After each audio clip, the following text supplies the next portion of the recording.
항소제약의 CMC 실사입니다. 특히 이 부분이 여러 일부 언론 기자, 유튜버, 블로거들이 우려하고 있는 부분이며 부정적인 기사, 영상, 글들이 나오고 있는 부분입니다. 그들 주장의 단골 근거는 올해 1월에 있었던 항소제약의 CMC 실사 이후 발행된 폼 483에 대한 내용이며 해당 폼 483이 캄렐리주맙에 대한 CMC이며 심각한 문제의 내용이 담겨있다고 수개월이 지난 지금까지 반복하고 있죠. 그리고 해당 폼 483이 캄렐리주맙에 대한 CMC가 아니더라도 항소제약의 수준이 이것밖에 되지 않으니 FDA에서 승인해 줄 리가 없다고 주장하죠.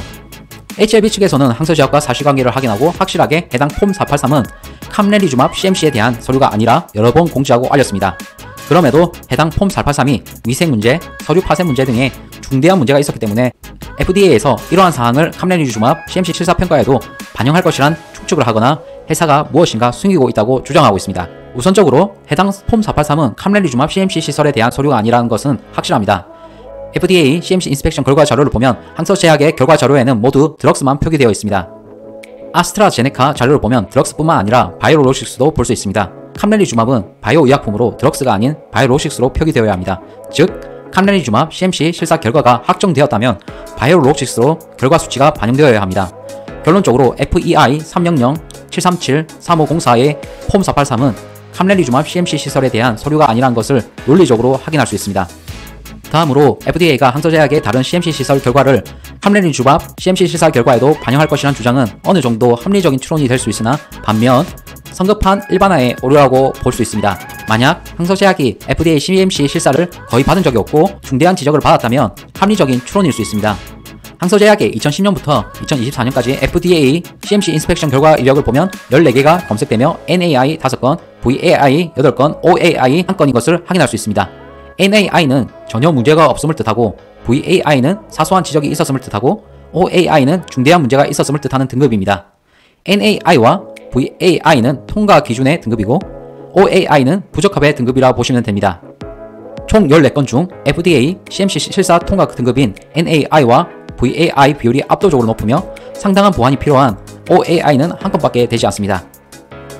그렇다면 2024년 1월 OAI를 받았으니 2023년 12월에 있었던 캄렐리주맙 CMC 결과도 OAI일 가능성이 높다라는 논리가 합리적인 추론이 될 수 있을지 의문입니다. 결국 이러한 주장은 최근 OAI를 받은 CMC 실사 결과 한 가지 사례만을 바탕으로 캄렐리주맙 CMC 실사 결과를 OAI라 추론하고 결론을 내리는 논리적 오류라고 볼 수 있습니다. 다른 방향으로 추론하면 항소제약이 FDA CMC 실사에 대한 통과 기준인 NAI와 VAI 비율이 90%가 넘기 때문에 캄렐리주맙 CMC 실사 결과도 통과 기준을 만족할 가능성이 크다고 추론할 수 있기 때문입니다. 개인적인 내피셜 추론으로는 캄렐리주맙 시설 CMC 실사에 대한 폼 483은 실사 이후 VAI 사항으로 항소제약에 전달되었고 이후 항소제약은 간단한 사항이라 판단하고 지적사항을 보완하여 자료를 FDA에 제출하였고 FDA 사이트에서 결과가 포스트잇 되지 않은 것으로 보아 절차가 완료되지 않아 EIR이 발행되지 않았다고 생각합니다. 해당 표상의 빨간색 박스 부분에 머물러 있다고 생각하고 있습니다. 만약 OAI 사항이었다면 워닝 레터가 발행되고 이 부분이 CRL에도 언급되었어야 한다고 생각합니다. 하지만 워닝 레터는 발행되지 않았습니다. 더욱이 FDA와의 타입 A 미팅에서 FDA는 항소제약의 CMC 지적사항에 대한 추가 보완할 사항이 없다고 언급하였죠. 그리고 FDA는 항소제약 캄렐리주맙 CMC 시설의 보완사항을 직접 방문하여 확인할 계획으로 보입니다. 항소제약에서 FDA CMC 출신 전문가도 영입하고 여러 차례 철저하게 보완하였음을 확인한 만큼 클리어될 확률이 크다고 봅니다. FDA 항소제약 CMC 시설 보완사항에 대한 실사 이후 EIR이 발행되면 거의 대부분의 승인 관문은 넘어서는 것으로 볼 수 있습니다. 주가가 하락하면 어김없이 부정적인 기사, 유튜브 영상, 블로그 글들이 쏟아져 나오며 공포와 두려움의 분위기를 고조시킵니다. 그리고 많은 개인들은 하락하는 주가, 숫자에 반응하여 심리적으로 굉장히 흔들리고 멘탈이 깨지죠. 그런데 잘 생각해 보십시오. 주가가 오를 땐 내용이 바뀐 것이 없는데 이런 부정적인 기사, 영상, 글들이 있었습니까? 거의 없었을 겁니다. 즉 기자, 유튜버, 블로거도 다 사람들입니다. 일반적인 사람은 변동되는 숫자에 반응하게 되어 있죠. 그들도 변동되는 숫자에 반응하여 부정적인 기사, 영상, 글들을 올린 것이죠. 또 하나 뻔한 것이 있습니다. 주가가 의미있게 오르면 그들은 사라질 것이고 주가가 하락하면 또 튀어나올 것이란 겁니다. 이러한 기사, 영상, 글들에 계속 휘둘리시면 투자 심리, 마인드, 멘탈 관리에 좋을 것이 하나도 없습니다.